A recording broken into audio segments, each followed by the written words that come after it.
Story 1. But honey, I am your mom. I don't remember how old I was, just that I was small enough to fit in the front baby seat of a grocery cart. That had put us in the very late 90s, early 2000s. I was grocery shopping with my mom at a Costco. For those who don't know the chain, it's basically a huge warehouse where everything is sold in bulk. Food, clothes, books. It's basically a Walmart, but if Walmart sold cereal boxes in counts of threes or frozen dinners by the dozen. My mom has a habit of pulling her grocery cart down to one side of the aisle in stores and then walking the length of the shelves, picking what she wants, and then coming back to the cart and dumping what she has in the basket. I don't get why she does it, but hey, moms do weird things. So I'm maybe 4 or 5, sitting in the front basket playing with my Game Boy Color, when she pulls over next to a fruit display in Costco and tells me that she's going to look at the different deals and to sit tight. I wasn't a very fidgety kid, so I said no problem. She's gone for a couple of minutes. I'm absorbed in Pokemon, so I don't really notice her walk up until the cart starts moving. Being a kid, I instinctively trust she's the one pushing the cart. I was wrong. After a moment or two, I catch out of the corner of my vision her red nails. This is a problem because my mom never paints her nails and never, ever wears them long. I look up. The lady pushing the cart is a little older than my mother. Same curly black hair, but pulled into a ponytail at the nape of her neck. I still remember she had tanned Italian-type skin with thick red lips, a heavy coat of eyeliner, and brown eyes. She was pretty skinny. Her teeth were yellowed, and she smelled like, what I didn't realize until later, bad BO. This wasn't my mom, and I said so, very loudly. She laughed and looked around and pushed the cart a little faster. I said it again, and she looked me dead in the eyes and said, and I'm paraphrasing here because I don't remember the exact wording, "Oh, sweetie, what game are you playing? I am your mom." So the way Costco is set up, at least ours, is that in the produce area instead of aisles, they're more like islands. They're large square setups that you can see the entire length of the produce section if you walk in that area. So of course I can see my actual mother a few displays away. As loud as I could, I remember yelling, "Mom!" and watching her head whip around to look at me, right as this lady is trying to cover my mouth with her hand.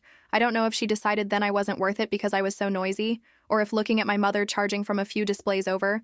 A side note, my mom is not a petite woman. She's built like a linebacker and played roller derby and softball throughout college up until I was about 10. She's more of a ox than a human woman, but that's what I appreciate about her. But anyways, this woman squeezed her hand around my little face once and then booked it.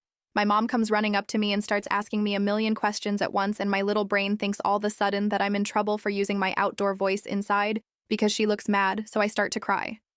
By the time she calmed me down, the lady was already gone, and reporting her to the head of security did bupkis. Store never found her inside, and security cam footage showed her leaving, but never with anyone else. Don't know why she picked me or what it would have been for, but I'm just glad my real mom ended up scaring her away and that nothing became of it. Story 2. Home alone, I let a man in to read our upstairs gas meter. I was waiting for a friend to pick me up and getting restless. There was a knock on the door. Thinking it was her, I ran to answer it without checking through the peephole. A man was standing there with a clipboard and said he needed to check our gas meter. I was entrenched in the disappointment of my friend still not having arrived, so just told him, "Yeah, sure, whatever you need to do." I didn't notice at the time, but he wasn't dressed as a city official. He had on a green and purple shirt with bold stripes like the host of Blue's Clues.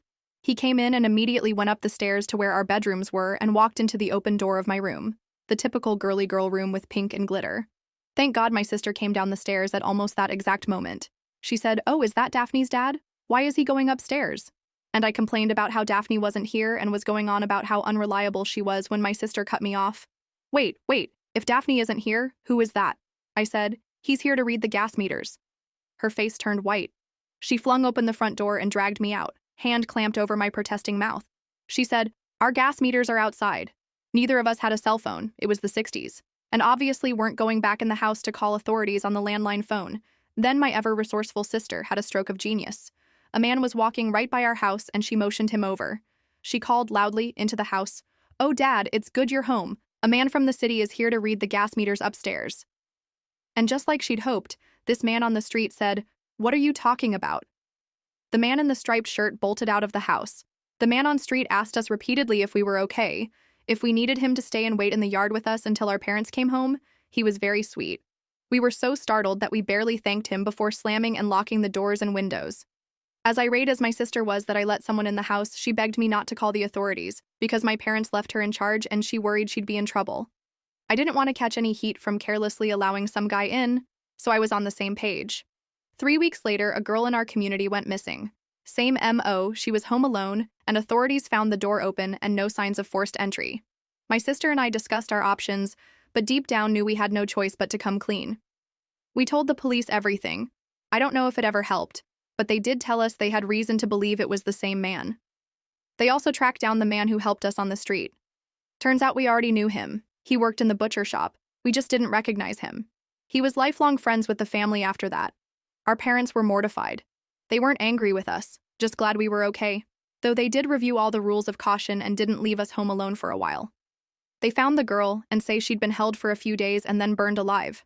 They never caught the man, but fear not. He was in what appeared to be his early 30s in the 1960s, so in any case, he has to be dead by now. Story 3. This happened when I was around 17 years old and is still happening now. At 17, I felt lost in the world and stuck in a job I disliked with work colleagues that didn't like me.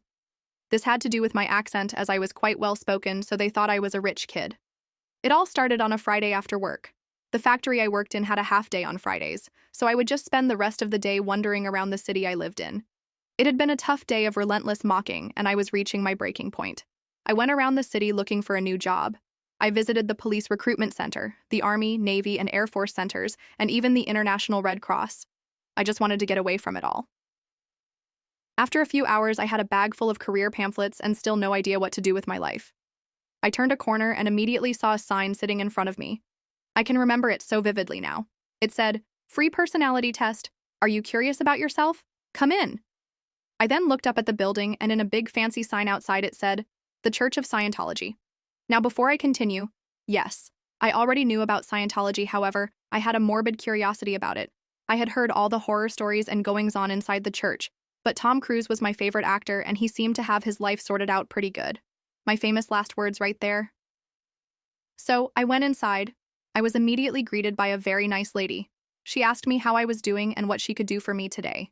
I asked if I could speak to somebody about the church and the personality test. She smiled and said, "I would be happy to. Please take a seat and I will get you someone to speak to." After a minute, I was introduced to an older man named Alan, and he was the head of my city's Scientology center. Alan took me to a small room to talk privately. When we entered, I immediately noticed the large picture of L. Ron Hubbard on the wall. We sat down and genially had a nice talk. I told him about how I was unhappy about where my life was going. I told him about how I wanted to leave, plus all the trouble I was having at work. He seemed genuinely concerned for me, and I felt like he wanted to help. After a while of talking, I agreed to do the personality test. He gave me the test and left the room, saying to give the test to the receptionist after I had finished. 2 hours later, I finished it. Not joking, that's really how long it took.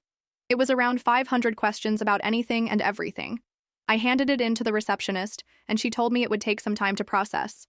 In the meantime, Alan had told her to take me to their private cinema and show me a film. I thought it was just going to be some old room in the back with a TV on the wall, but no. They did indeed have a private cinema. It could seat around 50 people and had a large screen in the front.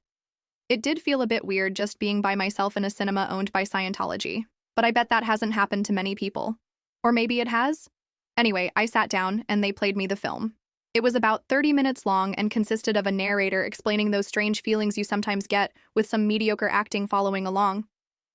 I remember a section about how much you doubt yourself, knowing you have locked a door but going back to check multiple times. At one point, the film showed how a past event that happened to your mother while she was pregnant with you could affect your life in a negative way. Example: your mother was sick on a flight, so you are scared of flying. I also vaguely remember something about rotten eggs and how much an event involving them can hurt you. I know it sounds absurd, but in some ways the film really made sense to me. When the film was done, I was taken to Alan's office and he told me my results. He told me I was extremely depressed, one of the most unmotivated people he had even met, lacking cognitive thinking, and I was a waste of talent. Now this made me very upset, but Alan said he could help me. He gave me about 4 books and a DVD. He told me to read the books and watch the film before my course. I asked, "What course?" And Alan told me he had signed me up to do a course at the center. He convinced me that if I didn't do this course, that my life would soon spiral out of control. He made me hand over quite a lot of money for the course and said I would receive an email about the course, which was in a month's time. I left the center, ran home, and immediately started reading the books I was given. This happened all over the weekend. I had basically locked myself in my room and did nothing but read and reread those books and watch the DVD over and over again. Over the next week, I began taking notes about myself and my family. I emailed Alan with questions and concerns. I started resenting my mother for my life. I began to think that she was the problem, that everything bad that happened to me was the result of her. I started to treat her badly, swearing at her, and did the best I could to ignore her. When I emailed Alan about my mother, he told me that if she was the catalyst for my problems, then maybe I should consider disconnecting from her. And I took that bullshit seriously. I made plans to totally leave her out of my life. A week before my course, I developed some kind of God complex towards everyone around me. What I read in those books told me what I could become. I saw everyone in my family as below me. I really became a truly spiteful person. Just days before my course, I was confronted by my mother and father. They said they were concerned about me, and they searched my room. My dad took out all of my Scientology books and the DVD. I was outraged. I screamed and cursed at my parents. I said horrible, wicked things to them. I told them how I was going to leave them and how I never wanted to see them again. Hours of arguing back and forth, tears and crying. However, in the end, they did convince me that the church was a bad place. They said, if I was so miserable at work, I should have told them. And that is true. To this day, I can't believe I didn't say anything to them. Instead, I went to Scientology. That night, after the arguing had stopped, they sat me down and comforted me. I really couldn't believe it. After the way I had treated them for the past 3 weeks, they still cared for me. The next day, I emailed Alan and told him I would not be coming back to the church. He quickly got back to me asking why, asking if it was my family, and if I was being forced to not go. However, I ignored him. The emails I revived in the next few weeks were mad. He told me stuff like, I should leave my family now and I could stay at the church. He tried to convince me that it was all because of my mother. He even emailed me to say something along the lines of, he won't be surprised if he read in the papers that I was found dead by suicide. I'm very sure he crossed a line there, but I just kept ignoring him. The strangest email I got was one in all binary code. 0011010111 this and 100010101110 that. I used a binary code translator, but it all came back as mixed up letters and numbers. None of it made sense. I eventually blocked him. However, it still hasn't stopped. About 2 or 3 times a year, I will get an email from the church. It's either asking how I am or asking about my family. When I get them, I immediately block the email address. But they just keep coming. It's always someone new, saying they heard about my case and they were worried about me. The whole reason I'm writing this is because I just got one the other day and I thought it would make a good warning. Please, I beg of you, do not go to a Church of Scientology center. If they can make me into a spitefully degenerate in just a few hours, then what can they do with a person in a few months or a year? If anyone has any idea how to block an entire religion cult from my email, then please let me know. And if you're lost in life, sad or upset, then please talk to your family, friends, or a doctor. When you are down, don't let others make you into a monster. Take it from me. After this event, I got help and I'm a happy, confident person now.